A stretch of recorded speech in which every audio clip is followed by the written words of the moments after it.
자, 이제 마지막이죠. 조선 19세기. 우리 전근대사의 마지막 19세기죠. 정조가 얼마나 훌륭한 분이냐면 1800년 6월 28일 날 돌아가시거든요. 무슨 말이죠? 19세기는 건드리지 않겠다 뭐 이런 거죠. 굉장히 훌륭한 분이다 라고 할 수 있어요. 이게 왜 중요하냐면 정조 제위기에 세계사적으로요. 시민혁명과 산업혁명이 일어납니다. 어마어마하죠. 왜냐하면 세계사에서 시민혁명과 산업혁명을 계기로 완벽한 무슨 사회로 접어들죠? 근대사회로 접어드는 거예요. 근데 우리 조선은 어때요? 정조 때 개혁이라든가 여러 가지 사회 변화 발전을 통해서 막 발전하는 것 같다가 완전히 꺾여버린 게 무슨 정치야? 세도 정치죠. 그러면 무슨 차이가 있어요? 여러분 얘기하는데 우리가 놀고 있을 때 있잖아. 우리 전국의 경쟁자들이 전부 다 놀고 있으면 큰 문제는 없어요. 근데 우리가 클럽 가서 밤새 노는데 합격자들은 어떻게 한다고요? 그 시간에 공부하고 있죠. 밤새 공부하죠. 그럼 그 격차가 돼요. 커지는 게 문제. 이게 그거예요. 19세기 우리는 완전히 마시가는 1863년까지 완전히 마시가는 무슨 정치의 혼란기가 되는데 세도 정치의 혼란기가 되는데 그 두 가지 혁명을 겪은 서양은 자 정치적으로 무슨 주의가 자리 잡고 민주주의가 경제적으로 이제 무슨 주의가 자본주의가 자리 잡으면서 그 자본주의가 계속 진화하는 거죠. 자본주의가 계속 진화해서 금융자본주의, 독점자본주의 단계로까지 발전하면서 뭐가 필요해지는가 이제 식민지가 필요해지는 거죠. 값싼 원료 공급지와 판매 시장, 이 여자분의 투자 시장 이런 게 한 번에 필요해지니까 그래서 어떻게 한다? 서양 세력이 동양으로 막 밀고 오는 거지. 뭐 만들겠다고? 식민지 만들겠다고. 이걸 네 글자로 무슨 주의? 제국주의. 근데 그걸 막아내려면 우리가 내적으로 준비가 철저하게 돼 있었어도 사실 막아내는 게 쉬운 게 아닌데 준비가 전혀 안 돼 있고 오히려 또 역사가 퇴보하니까 이건 뭐죠? 완전 허수아비에 불과했다 라고 할 수 있겠죠. 그러니까 결국 그 다음부터는 우리가 어때요? 제국주의에 뭐가 되어가는 과정일 뿐이야. 식민지가 되어가는 과정일 뿐이다 라는 거죠. 그래서 이 세도 정치가 얼마나 우리 역사에서 퇴보를 가져오고 안타까운가라는 걸 보여준. 그래서 자, 왜 그렇게 되었냐 보면 누가 왕이 돼? 순조가 왕이 돼. 순조는 11살에 왕이 되는데 얘기했잖아. 원래는 20살이 안 되면 뭐 한다? 수렴청정한다 그랬잖아. 근데 왕실에 제일 어른이 하는 거야.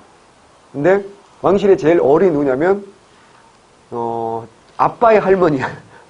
그죠? 아빠의 할머니. 왜? 영조의 부인 정순왕후 김씨. 이 아줌마가 아직도 살아있는 거야. 정조가 죽었는데도. 손자가 죽었는데도. 그래가지고 어때요? 이 아줌마가 원래는 20살까지 하는 건데 얘기했잖아. 이 전통을 바꾼 사람이 숙종이야. 숙종은 14살에 왕이 됐는데 너무 어때요? 어른스러워서 수렴청정을 안 받았어요. 14살에 왕 됐는데 그냥 직접 정치를 했다고. 상남자니까. 그래서 조선의 전통이 수렴청정을 하더라도 14살까지만 하는 거야.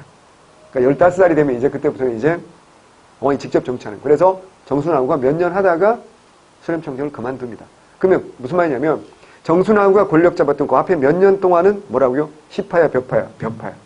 그런데 순조 집권 초반기 정순왕후가 권력 잡고 있을 때 이때까지는 뭐라고요? 벽파가 권력 잡았고 이 벽파가 권력 잡았으니까 자 정조 때 누구였어? 그 전에 뭐였어? 시파였잖아. 정조가 시파를 많이 등한다 했잖아. 그러면 어떻게 할까? 벽파가 권력 잡아서 이 벽파 누구라고요? 정순왕후 김씨야. 요 집안이 권력 잡으면서 요 시파 세력이 어떻게 한다고요? 철저하게 뭐 할까요? 타나버려. 밟아버려. 철저하게 밟아버려. 철저하게 밟아버리는 과정에서 나온 비극이 나오지. 그게 무슨 탄압이라고? 천주교 탄압. 그래서 상대를 밟으려면 뭔가 구실이 있어야 될 거 아닙니까? 그 구실로 삼은 게 뭐라고요? 천주교였거든. 그래서 무슨 박해가 딱 터지고? 신유 박해가 딱 터지는 거야. 그래서 여러분 잘 아는 누구야? 시파의 대표인 사람 누구야? 정약용이지. 정약용 집안이 어떻게 한다? 풍비 박산 나는 거 아니야? 정약종이라는 형은 순교하고 정약전이라는 형은 흑산도로 유색하고 정약용은 어디야? 1차로 포항 장기로 갔다가 이제 황사형 백서 사건 때문에 다시 이제 조사받고 해남 강진으로 가는 거거든. 그래서 무려 몇 년 동안이나 18년 동안이나 유배 생활을 하면서 열심히 완다 책을 쓰셨다. 그죠? 그래서 뭐 알고 있잖아. 500여 권의 책을 썼다라고 알려져 있죠. 그죠? 지금까지 우리 책 몇 권 읽었어? 자, 부끄러울 뿐이지. 부끄러울 뿐이야. 읽기도 힘든 걸 어떻게 했다고 썼다는 거 그건 정말 장난이 아닌 거예요. 어쨌거나 또 하나 장용영은 어떻게 될까? 혁파되는 거야. 혁파. 외우셔야 돼요. 장용영은 혁파되고 훈련도감이 정상화된다. 뭐 이렇게 말하는 건데요. 이건 뭐라고요? 얘들이 완벽히 권력을 다시 회복했다. 이렇게 보이는 겁니다. 자, 그랬다가 자, 여기 해놨네요. 여기 벽파 권력 잡은데. 그랬다가 정조가 죽기 전에 뭐까지는 결정하고 죽였냐면 자기 며느리까지는 결정을 하고 죽은 거야. 며느리까지는 결정을 했어. 그게 누구냐면 안동 김씨 김조순이라는 사람이야. 정순왕후가 이것도 바꿀 수도 있었지만 정순왕후는 그건 바꾸질 않았어요. 그래서 정순왕후가 이제 수렴청룡 물러간 다음에 이제 누구야? 안동 김씨. 정확히 말하면 김조순 씨야. 얘네들이 권력을 잡는 거야. 여기서부터 어떻게 한다? 순조가 이제 아직은 나이가 어리고 외가 쪽 애들이 힘이 커진 거지. 그래서 여기서부터 이제 무슨 정치의 시작이라고 하는 거야? 세도 정치의 시작이다. 라고 말하는 거고. 원래 얘들은 본관이 뭐야? 안동인데 얘들이 서울에 자리를 잡는 거야. 서울에 잡으면 동네가 장위동, 줄여서 뭐라고? 장동이라고 해. 그래서 얘들을 안동 김씨 또는 뭐라고 한다? 이제부터는 장동 김씨라고 하는 거야. 그래서 혹시 명당이라는 영화 보셨어요? 거기서 보면 안동 김씨라고 안 나오고 뭐 나와? 장동 김씨라고 나오는 거야. 그걸 또 모르는 사람들은 참 안동 김씨라고 하기가 못해서 장동 김씨라고 했다는 등 말도 안 되는 블로그에 글 쓰는 거 제가 봤어요. 공부 좀 하세요. 여갈 뭐 이렇게 달아주려다가 참았어 내가. 뭐 굳이 그래야 될 건 없잖아. 그래서 다시 이런 애들을 우리가 좀 이따가 뭐라고 부를까요? 경화사족이라고 부르는 거야. 형은 명당도 봤어. 그럼 친구 없는 사람들은 유일한 취미가 영화야. 미투. 그래서 전 정말 안 본 영화 거의 없다고 싶어요. 우리나라에서 개봉된 영화 중에 100만 넘었다 그러면 전 거의 다 봅니다. 어떤 형식으로든. 뭐 말모이도 봤어 지난주에. 우리 애기들 셋 데리고 우리 딸의 전남친까지 와서. 우리 딸의 전남친도 아니야. 정확히 말하면 전 남친 때. 근데 애가 되게 착해요. 공부도 잘하고. 그리고 같은 성당이고, 같은 초등학교 졸업한 친구고, 절친이고, 우리 아들하고도 친구지. 같이 어차피 쌍둥이니까. 그래서 이제 놀러 온 거야. 어떻게? 그래서 같이 데리고 저녁 먹으러 가서 같이 저녁 먹이고, 영화 보고, 팝콘 먹고, 끝나고 또 코인 노래방 가서 또 신나게 스트레스 풀고, 집 오니까 12시 넘었더라고. 제가 토요일 하루가 길어요. 아침에 애들 데리고 봉사활동 갔다 왔지. 일주일에 한 번은 봉사 가자 뭐 이래가지고 뭐 토요일날 이제 봉사활동 가면 이제 제가 하는 건 아니에요. 저는 데려다 주고 차에서 자요. 힘드니까. 이거 왠지 시위를 꼭 그런 건 아닌데 그 노인 요양원 있잖아요. 거기 가서 이제 봉사활동을 해요. 벌써 몇 년 됐어요. 몇 년째 하는 거예요. 그러니까 봉사활동 시간은 벌써 끝났어요. 근데도 하자. 그래서 꾸준히 하는 거고. 오후 되면 우리 아들은 축구하러 가고 저는 딸들 데리고 수영하러 가요. 그리고 이제 저녁 먹고는 같이 영화 보고 노래방 가고 뭐 이렇게 행사가 장난 아니에요. 그래서 하루가 정말 길어요. 그래서 힘들어요. 차라리 수업하는 게 낫겠다 뭐 이런 생각이 들어요. 근데 또 하나 드는 생각은 뭐냐면 이게 얼마 안 남은 것 같아. 이제 그 고등학생이 되면 아빠랑 놀아주겠어? 아빠가 영화 보러 가자 그러면 됐어요. 친구들이랑 갈 거야 막 그럴 거 아니야. 이제 얼마 안 남아서 한 주 한 주가 되게 소중하긴 해요. 이제 애들이 이제 고등학교 가면 아마 우리 막내 말고는 아빠를 별로 필요하지 않을 것 같아. 그래서 그래도 우리 막내가 있으니까 다행이지. 그럼 막내도 다 크면 어떡하지? 그땐 개 키워야죠. 그래서 사람들이 나이 들면 개 키우고 고양이 키우고 그런 거예요. 이렇게 그게 정신 건강에 좋다 그러잖아. 자기가 돌봐주거나 뭐 이렇게 같이 교감을 할 수 있는 대상이 있어야지. 또 그러더라고. 뭐 부인이랑 그러면 안 되나요? 또 그런 질문 많이 하더라고 학생들이. 무슨 선생님 아직도 뭐 가슴이 뛰나요? 내가 그랬어요. 그래서 야 결혼한 지 10년 넘어서 가슴이 뛰면 그건 심장병이야. 심각한 질환이니까 병원부터 가야 돼. 라고 역사관의 팩트만 말하니까 죄송합니다. 무슨 말이냐면 그 전까지는 벼슬을 하면 서울에 오는 거지. 그럼 벼슬 끝나면 어떡할 거야? 내려가는 거야. 이황 봤잖아. 이황 고향이 안동이잖아. 그죠? 그래서 벼슬하러 서울에 왔다가 뭐 성균관 대선 이런 거 하면 와야지. 어떡할 거야? 그럼 어떻게 한다고? 내려가는 거야. 그리고 내려와서 뭐 하는 거야? 예안향약 이런 거 만드는 거 아니에요. 일반적이었다고. 근데 이때쯤 되면 조선 후기가 되면 안 그런다고. 얘들이 안 내려간다고. 왜? 서울과 지방의 격차가 너무 커지고요. 서울에 있어야지 뭐 하는 거야? 이제 모든 걸 누릴 수 있게 되는 거야. 그래서 여기서 뭐야? 정치적 재기도 노리고요. 그래서 권력 잡으면 그냥 여기 눌러 잡아버린 거야. 그래서 안동 김씨를 여기 자리 잡은 애들 장동 김씨라고 하는 겁니다. 얘들 다른 말로 뭐라고요? 경화사조 또는 경화벌렬이라고 말하는 겁니다. 그래서 우리 책 왼쪽 날개 내가 경화사조 정리해 놓은 겁니다. 좋은 책이야. 한계점도 있다는 거 제가 잘 알아요. 다음번에 고칠게요. 근데 좋은 책입니다. 왜? 내가 썼으니까 다시 봅니다. 그래서 이때부터 뭐야? 세도정치라고 하는 겁니다. 안동김씨 다음에 누구라고 이제? 여러분 알다시피 순조가요. 왕을 34년 정도 하는데요. 순조의 아들이 있어요. 그 유명한 누구야? 효명세자. 아주 똘똘했어요. 너무 잘생겼어. 박보검이거든. 구름이 그린 달빛이라는 드라마가 박보검이 주인공으로 나왔잖아. 박보검이 효명세자로 나온 거야. 언니 안 봤구나. 봤으면 되게 좋아. 박보검 안 좋아하시는군요. 네. 다시. 이 효명세자가 엄청 똑똑하고 왕권을 강화하고 싶은 거야, 이게. 싫은 거지. 젊으니까. 그래서 이 오빠가 19살부터 대리청정을 하거든? 근데 대리청정 하다가 3년 만에 죽어요. 의문사.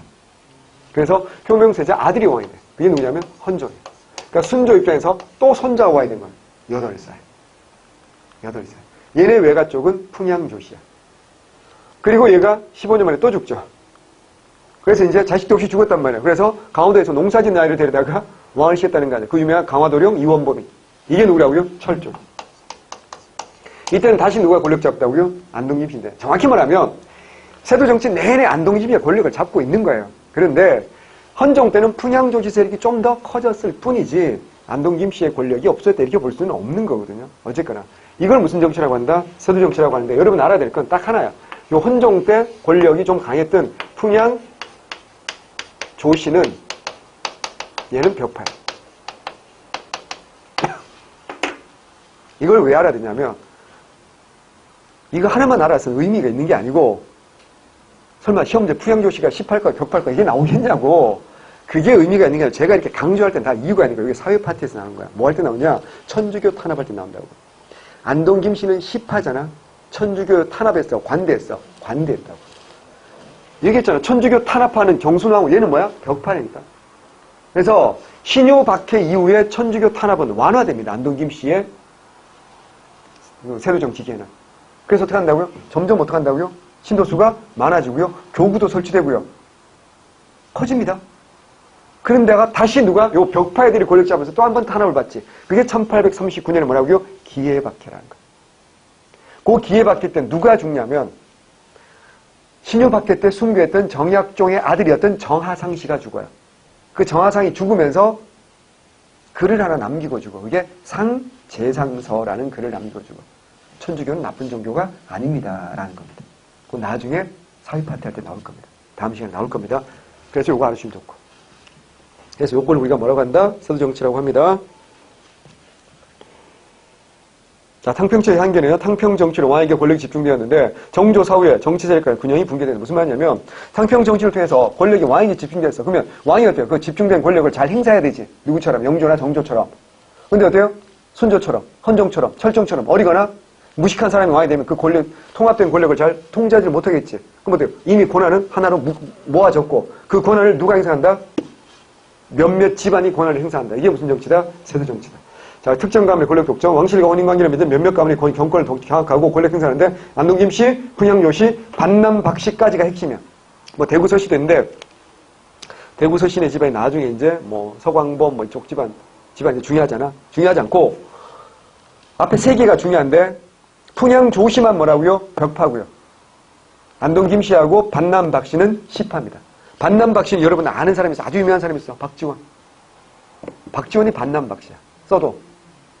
박지원이 반남 박씨라는 걸 알아야 돼.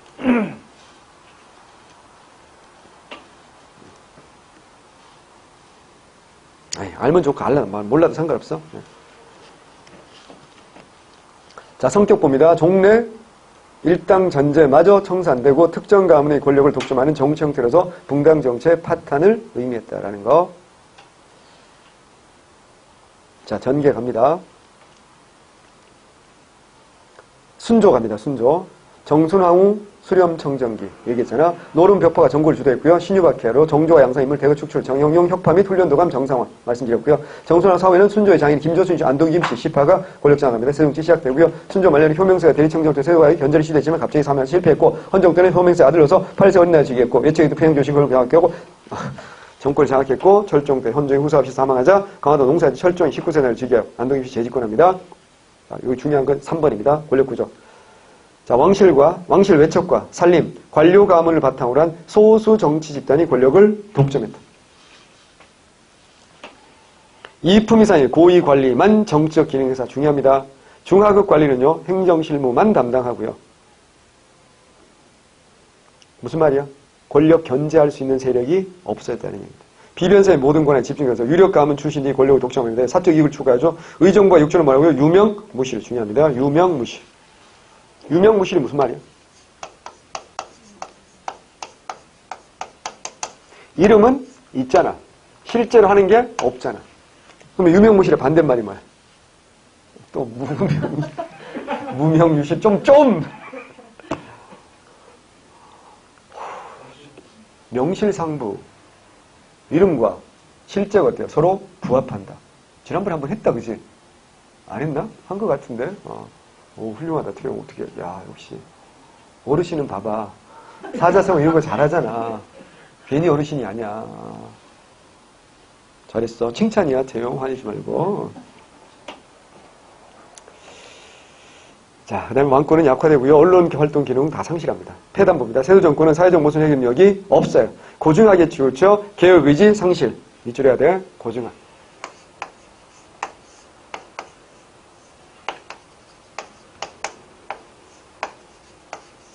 자, 고증학은 고찰에서 뭐 한다고요? 증명한다는 거야. 외워야 돼. 고찰과 증명이 달라. 증명한다는 거기 때문에 요거는 어떤 성격을 가진가? 실증적 성격. 실제로 뭐 해야 돼? 증명하는 성격. 증명을 해야 된다고. 그래서 실증적이고 요 부분은 어디에 영향을 끼치냐 말이야. 맞아. 실학에 영향을 끼쳤다. 맞는 말이야? 틀린 말이야? 맞는 말이에요. 그런데 그러면 여러분 머릿속에 공부를 조금만 한 사람들은 고증학은 어떤 이미지로 남아있어? 긍정적이야? 부정적이야? 실학에 영향을 끼쳤다는 거야. 굉장히 어때요? 긍정적 이미지로 남아있겠지. 그런데 뭐야 이게? 이게 말이 돼? 고증학에 치우쳐 개혁의지 성실한다. 이해가 안 되지? 고증학은 실학에 영향을 끼친 현실적인 학문이에요, 그러면. 근데 어떻게 고증학을 부정적으로 보고 있잖아요, 지금. 무슨 뜻일까? 고증학의 실증적인 성격은 실학에 영향을 끼친, 이건 맞다고. 이것도 맞는 말인데, 잘 들어야 돼. 고찰하는 대상은 뭐라고요? 과거야. 잘 들어야 돼. 우리가 세계사적 지식이 1도 없어서, 이게 고증학이 어디서 발전할까요? 청나라야. 청나라가 누가 세운 나라야? 누르하체가 세운 나라잖아. 아주 소수의 만주족이 절대 다수의 한족을 지배하고 있지. 그럼 당시 학문은 누가 하는 거야? 청나라 학자들이 학문을 연구하는 거야. 근데 현실 문제에 관심을 가지면 어떻게 될까요? 현실의 모순이지. 1%도 안 되는 외세에게 지금 99% 넘는 한족이 지배를 당하고 있잖아. 그러면 현실에 관심을 가지게 되면 어떡할까요? 현실의 모순에 눈뜨게 되고 현실을 개혁하자 이럴 거 아니야. 그래서 청나라에서 그런 걸 절대로 인정하지 않는 거야. 그래서 뭐 한다고요? 옛날 것들만 자꾸 연구하게 하는 거야. 그래서 사고전서라고 들어봤어요? 고금 도서 집성도 마찬가지야. 사고전서는 뭐냐면 중국의 역대 책들이 얼마나 많아. 이걸 분류하는 거야. 네 가지 폴더를 만들어가지고 사는 뭐겠어? 역사겠지. 경, 사, 자, 집. 이게 경전. 사, 역사책. 공자, 맹자, 순자. 다음 뭐야? 문집. 이것은 여기는 여기 이렇게 딱 분류하는 거야. 그게 현실일까요? 과거일까요? 그냥 옛날 것. 또 하나 더. 이때 청나라 학자들이 어떤 주장을 할 때 In my opinion. 그럼 어떻게 될까? 죽어. 어떻게 된다고요? 옛날에 공자님, 맹자님 이렇게 말씀하셨어요. 라고밖에 할 수 없는 거야. 왜? 자기 의견이 아니라 옛날 공자, 맹자님 의견 이렇게밖에 표현을 못하는 거야. 그러면 학문하는 연구의 대상은 뭐라고요? 과거야. 현실이 아니라 뭐라고요? 과거야. 무슨 말인지 아시겠어요? 그러니까 얘네들은 당시 최신 학문인 고증학을 알았어. 고증학에 대해서 공부를 했어. 하지만 현실 문제보다는 뭐라고? 자꾸 뭐라고요? 과거 쪽으로만 치우쳤다는 거야. 그게 뭐라고요? 이렇게 표현되는 거야. 고증학에만 치우쳐 개혁 의지를 상실했다라는 겁니다. 그러니까 사람이 지가 보고 싶은 것만 보는 거잖아. 실증적이고 이건 누가 본 거야? 실학자들이 이쪽을 받아들인 거고 세도가들은 요것만 본 거야. 요것만. 무슨 말 이해하시죠? 그죠? 그래서 이런 표현을 하는 게 O다 X다? O다. 왜냐면 이거 설명을 안 들으면 이런 문구가 나오면 선생님 고중학은 긍정적인 거 아닌가? 실학에 영향을 끼친 거 긍정적인 거잖아요. 잘못된 거죠? 라고 덤비는 학생들을 내가 한두 명 본 게 아니야. 그러니까 덤비지 말라고. 이런 질문 하지 말라고 제가 설명을 자세히 드리는 겁니다. 다시. 그 다음에 다양한 정치를 참여를 뭐한다? 배제한다. 남인, 소론, 쉽게 말해서 시파 배제, 지방사적도 배제, 분홍도 다 배제. 비판 행위를 금지합니다. 사회통합은 완전 실패. 중앙정치 참여층이 경화, 벌렬로 압축되고. 얘기했잖아. 중앙에서 권력 잡은 소수 집안만으로 압축되는 거야. 이게 왜 중요하지? 원래 분당 정치는 뭐라 했어? 원래 분당 정치는 뭐라고? 공론 정치고, 공론은 뭐라고? 지배층 전체 여론이고. 그래서 지방에 있더라도 어때요? 서원을 통하거나, 뭘 통해서? 살림이라는 사람을 통해서 뭐 할 수 있어? 지방 살인들의 의견도, 사족들의 의견도 중앙에 반영이 될 수 있었는데, 이제는 그게 아니라는 얘기지. 지방에서 아무리 소리 질러봐야 아무 의미가 없다는 얘기야. 공허한 메아리가 되는 거고, 권력은 중앙에 있는 몇몇 경화 벌렬, 서울에 있는 집안, 장동, 김씨, 이런 애들만 권력을 잡았다. 그런 의미예요. 그러면 어때요? 내가 항상 얘기하잖아. 만나는 사람이 따라서 인생이 달라진다 그랬잖아. 요 안에서만 그들만의 성을 쌓는 거지. 점점 일반 백성들과 점점 멀어가는 거지. 그러니까 정치가 어때? 산으로 가는 거지. 그러니까 어때? 정치가 망하는 거지. 라고 저는 생각합니다.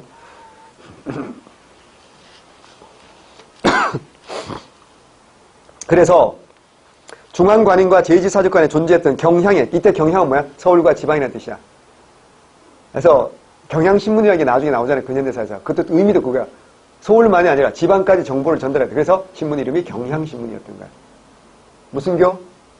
천주교. 그렇지. 역시 잘했어. 역시. 오빠가 만든 거 아니야 혹시? 자, 경향 간의 연계가 뭐다? 단절되면서 전통적 살림의 공론 형성이 불가능해진다. 무슨 말인지 충분히 이해하셨죠? 그 다음에 정치가 물론 관직을 돈으로 사고파는 건 어마어마한 마술이지. 마법이잖아. 봐봐. 매관, 매직. 마법, 성행하고요. 과거 시험의 비리, 형촌 지배 방식의 변화, 지방사족을 배제한 채 수령이 절대권을 갖고 조세를 걷도록 하면서 수령의 부정을 견제할 세력이 아예 없어집니다. 이건 두 가지 의미로 와야 돼요. 나중에 하겠지만 수령 권한이 강해진다. 다시 말하면 수령을 견제할 세력이 없어진다는 얘기지. 아까 봤잖아. 정조 때 뭐 봤어? 향약을 수령이 직접 주관하게 한다. 그러면 향촌 사족의 힘이 어땠다? 약해진다. 됐죠? 두 번째, 뭘까요? 사회 파트에서 공부할 겁니다. 향촌 질서의 변화에서 구향과 신향이 대결하는 와중에서 수령이 어때요? 어부지리로 수령의 권한이 어떻게 한다? 강해진다. 그래서 구향, 제지사족의 힘이 강해진다, 약해진다? 약해진다. 소위 걱정만 좀 이따가 다음 주가 되면 네가 충분히 알게 내가 설명해 줄게요. 걱정 마시고. 그 다음에 삼정의 문란, 수령과 향리의 부당한 수탈이죠. 수령 권한이 절대화 되지. 견제할 세력이 없지. 어떡하? 절대 권력은 절대 부패하는 거 아니야? 지방에서 이제 수령이 왕이 되는 거야. 빙을 막 듣는 거지. 왜? 매관 매직했는데 본전 뽑아야 될 거 아니에요. 그래서 정해진 액수 더 많이 세금 징수하고 백성의 부담이 증가하고요. 농민의 봉기 유발하죠. 이게 뭐야? 홍경래 나라든가 임술 농민 봉기지. 왼쪽에 경화사정 나와 있고 세수정책 폐단 읽어보셔야 됩니다. 오른쪽에 정리했으니까 보시고요. 됐어요. 그래서 다 됐고요. 거의 다 됐고요. 대의관계 말고 앞에서 봐야 될 게 딱 하나가 있어요. 524쪽.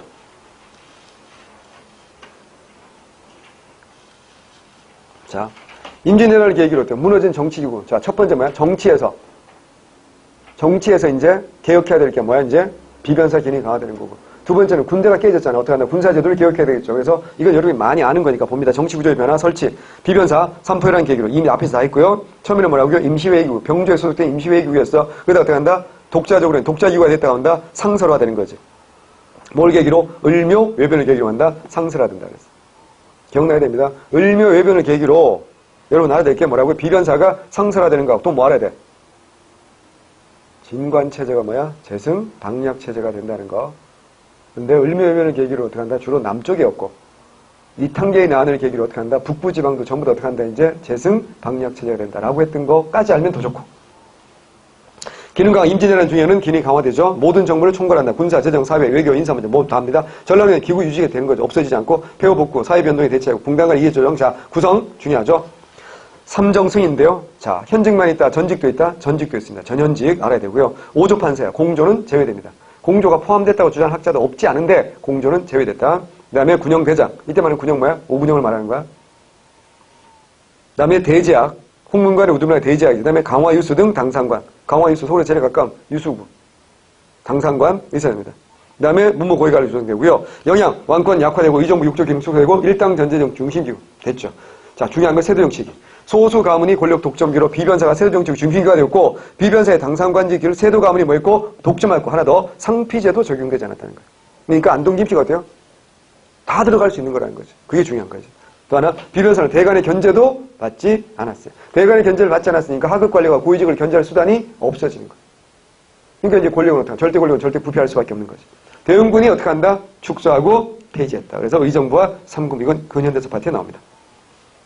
이제 비변사 활동 나왔으니까 읽어보시면 되고요. 비변사 한 번 더 정리했고요. 왼쪽에 또 한 번 정리했어요. 왜 이렇게 여러 개 정리할까요? 그만큼 어때요? 중요하니까 그런 겁니다. 다음 페이지 3, 4 전랑직 기능과 폐당.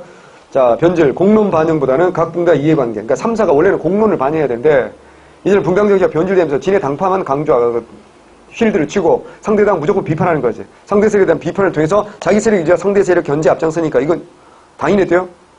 세력이 약해지는 거죠. 이조, 병조, 전량이 권한 변질, 중하위 관은 인사권과 자기 후임자 추천권 행사했는데 자기 세력 확대와 상대 세력 축제 앞장서는 거예요. 그래서 패단이 나타나지. 조직이 3, 4의 언론 기능과 전랑의 권한은 붕당 간의 대립을 격렬하게 만드는 장치로 인식되어 영조와 정조의 탕평 정치를 거치면서 혁파되었다. 기억나죠? 3, 4 관리 추천권, 그 다음에 자기 후임자 추천권 일단 영조 때 폐지됐죠. 그랬다가 자청권은 다시 부활했다가 누구와 완전히 폐지한다 그랬어? 정조가. 3, 4의 고유 기능인 언론 기능, 19 세조정치 거의 기능을 상실했다. 그러니까 견제 세력이 없으니까 세도 가문은 지들 멋대로 권력을 행사했다. 이겁니다. 군사제도, 중앙군. 기존의 5위에서 기능이 상실하니까 뭐 한다 이제 5군역 나오는데 제일 중요한 게 뭐라고요? 훈련도가.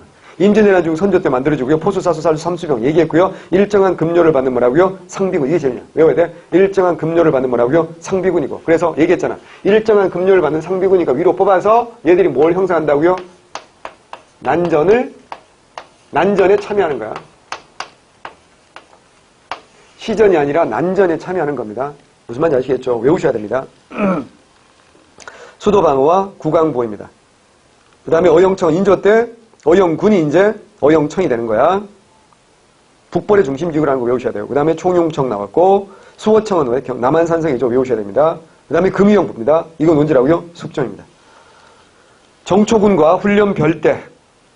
훈련별대는 윤유 등 남인들이 북벌 내세우면서 새로 만든 거거든요. 이걸 다 통합합니다. 그러니까 남인들이 만든 거 싫은 거지. 다시 누가 장악하는 거야? 서인들이 장악하는 거야. 한화에 주둔하고요. 왕실 호위를 강화하는 겁니다.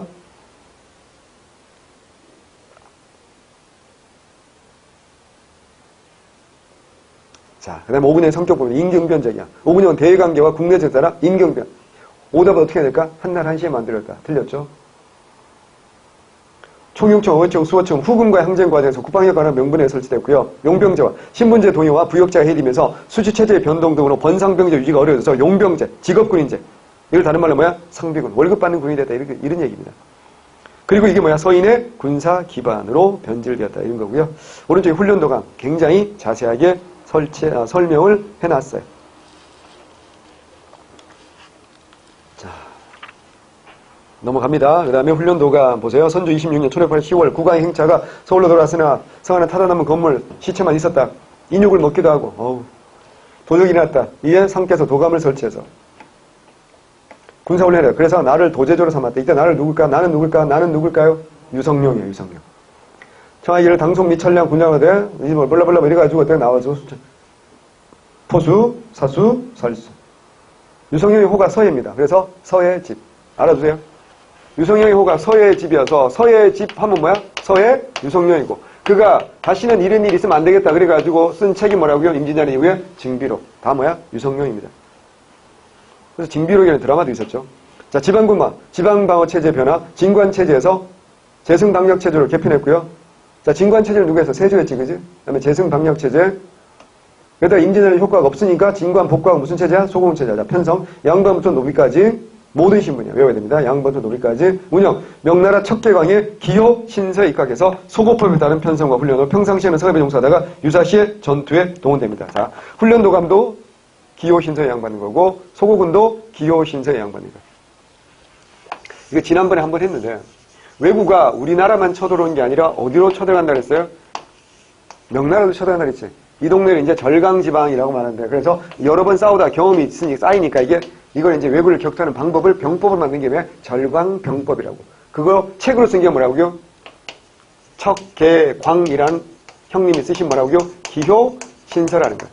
그러니까 임진왜란때 우리가 일본에 대해 엄청 당하고 나니까 당연히 어때요? 이 병법을 받아들인다라는 겁니다. 그래서 중앙은 뭐라고요? 훈련도가. 지방은 뭐라고요? 소고군 체제를 만드는 건데 요거 이제 이런 것까지 모르셔도 되는데 일단 저기 멀리 있으면 뭘 써야 돼? 총이나 활을 쏘는 거죠. 가까이 있으면 어떻게 해야 돼 이제? 백병전을 벌이는데 요거 이제 되게 재밌어요. 재미? 되게 효율적이에요. 무기가 여러 개가 있어요. 일단 조장이 있고 10명이 한 조입니다. 그래서 무기를 두 사람씩 이제 같은 무기를 예를 들어 저기 멀리 있으면 긴 창을 들고 찔러야 되겠죠. 근데 저기 어때요? 공격이 들어올 거 아니야. 일본 애들 날쌘 애들 있잖아. 그럼 어떻게 방패로 이렇게 막아주는 거야. 그리고 그 다음 우리도 어때요? 짧은 칼을 들고 어때? 일본은 가까이 아무 어떻게 애를 배는 애. 뭐 등선 이래가지고 이렇게 막 이렇게 하는 애. 특징이 뭐냐면 여기는 지휘관이 죽거나 10명 조원 중에서 5명이 죽잖아. 그럼 나머지 다 죽여. 이걸 원앙진이라고 하는 거야. 왜? 원앙이 어떤 새야? 되게 부부 금슬이 좋다 그러잖아. 그래서 이거는 나만 살면 안 되는 거야, 절대로. 우리 조직이 함께 살아야 살 수 있는. 왜? 이래야지, 조직적으로 해야지 일본 외국을 이길 수 있다라는 겁니다. 모르셔도 돼요. 왼쪽에 토고군도 한번 정리해놨으니까 한번 읽어보시면 되고요. 자, 운영법입니다. 본문의 운영. 1920년 인조 때는 전담 영장제. 자, 영장. 전담 영장이 뭐냐면 임진왜란 해보고 느꼈지. 자, 사토들이 전부 다 뭐야? 문돌이야, 무돌이야. 문돌이지. 그러니까 싸움을 잘해 못하잖아. 그래서 군사훈련을 시킬 때 어떻게 한다고요? 문돌이들 시키는 거야. 문돌이들 아니고요. 무돌이를 파견해서 군사훈련을 전담하는 게 뭐야? 전담 영장제. 겨울 농한기에 소고군을 소집해서 전술훈련을 실시하는데 영장은 무관 출신이 임명되는 거야. 근데 문제는 뭐야? 수령은 소집과 동원만 담당하고 훈련은 영장이 시키는 거야. 문제가 두 가지가 있어. 첫 번째, 지휘 체계가 헷갈리지. 또 하나, 서로 밥그릇 싸움 할 테니까 수령은 지가 뭐 다 하고 싶지 않을까요? 두 번째는 뭐냐면 조선이라는 나라가 워낙에 문돌이를 우대하는 사회라 전담 영장을 많이 파견할 수가 없다는 인원의 한계점. 그래서 수령의 반발로 효종 이후에는 수령이 병력을 관리하고 조직 관리를 모두 맡는 겸 영장제를 운영했습니다. 한계, 양반들이 소고군에 편제되는 것을 회피하면서 상민과 노비만의 군대로 전락해서 영조 이후에는 천인으로만 치워서 속되전에는 천예군으로 기록됩니다. 그렇죠. 평화가 지속되면 당연히 어때요? 이거 이렇게 될 수밖에 없겠죠. 그런 내용 쭉 정리됐으니까 옆에 있는 사료라든가 다음 페이지 있는 사료 이런 거 읽어봐야 돼? 안 읽어봐야 돼? 꼭 읽어봐야 돼. 너무 중요해.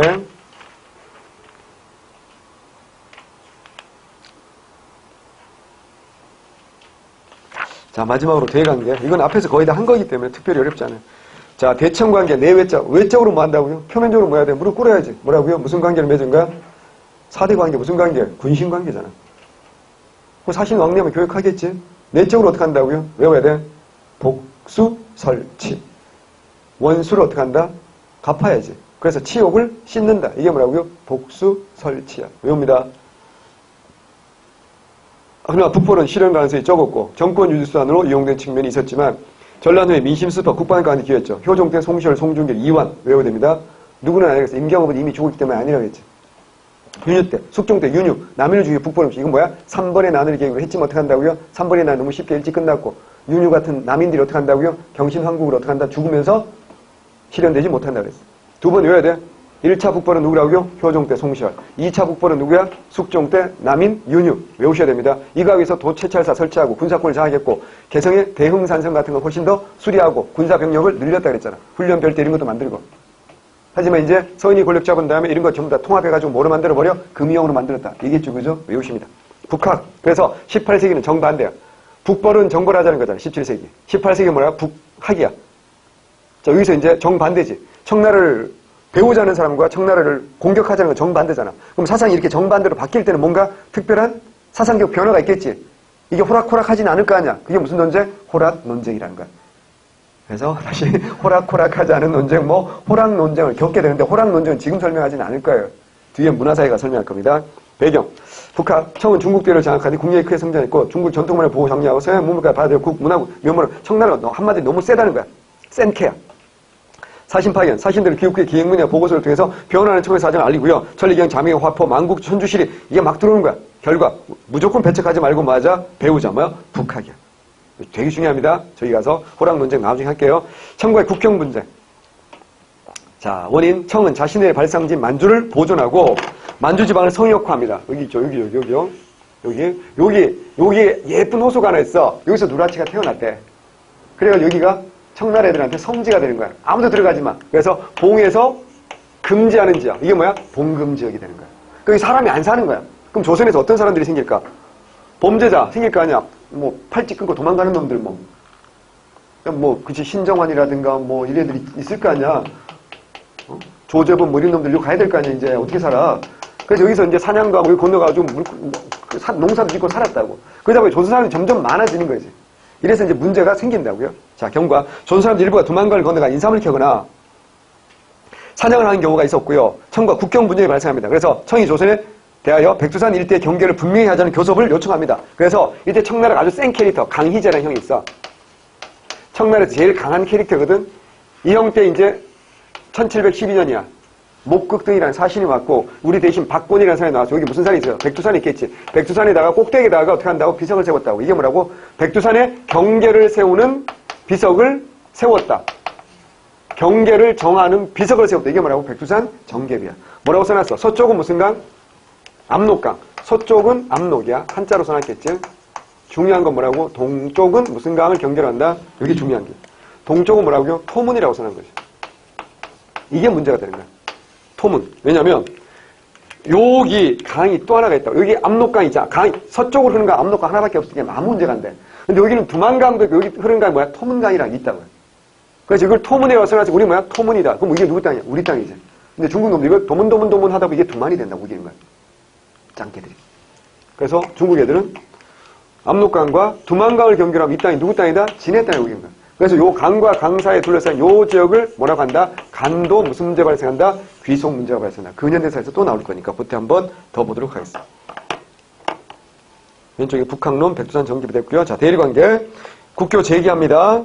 일본의 당뇨 문제, 일민나라 침략과 일본은, 조선은 일본과 외교를 단절했는데, 일본 에도막부는, 자, 에도막부, 우두모이 누구야? 도쿠가와 이에야스잖아. 그치? 에도막부는 경제적 어려움 당면하고 선진국을 받아들이고 해서, 그래서 스시마 도주를 통해서 국교제 요청했고, 조선의 당뇨 문제, 선조는 막부의 사정도 알아보고 또 쳐들어올 수도 있고, 전제 잡혀간 사람들 데려오기 위해서 유정, 사명당을 보냅니다. 그래서 강화적을 체결합니다. 1607년입니다. 포로 데리고 옵니다. 그리고 이제 이건 정치적으로 한 거고, 경제, 교육을 다시 하는 게 뭐라고요? 기후약조입니다. 요까지 선조가 있고요. 기후약조는 누가 합니까? 광해군입니다. 누구라고요? 광해군. 광해군 때 기후약조 외워야 돼. 광해군이야. 선조가 아니라 뭐라고요? 광해군이야. 동네 부산포에 외관을 다시 설치하고요. 제한된 범위 내에서. 그래서 20척 플러스 100석이야. 그래서 밑에 나오잖아.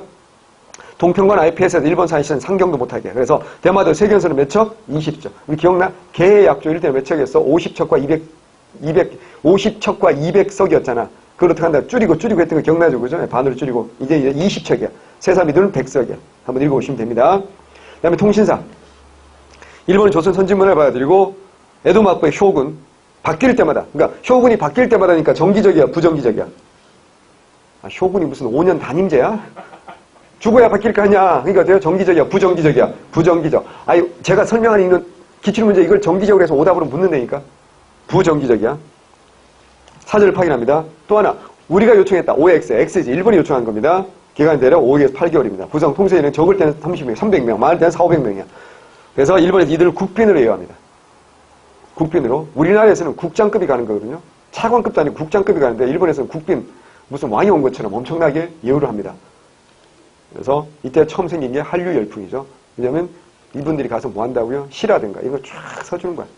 그럼 이게 어때요? 아주 비싸게 팔리고 뭐 하는 거야. 요즘 말로 뭔 줄 알아?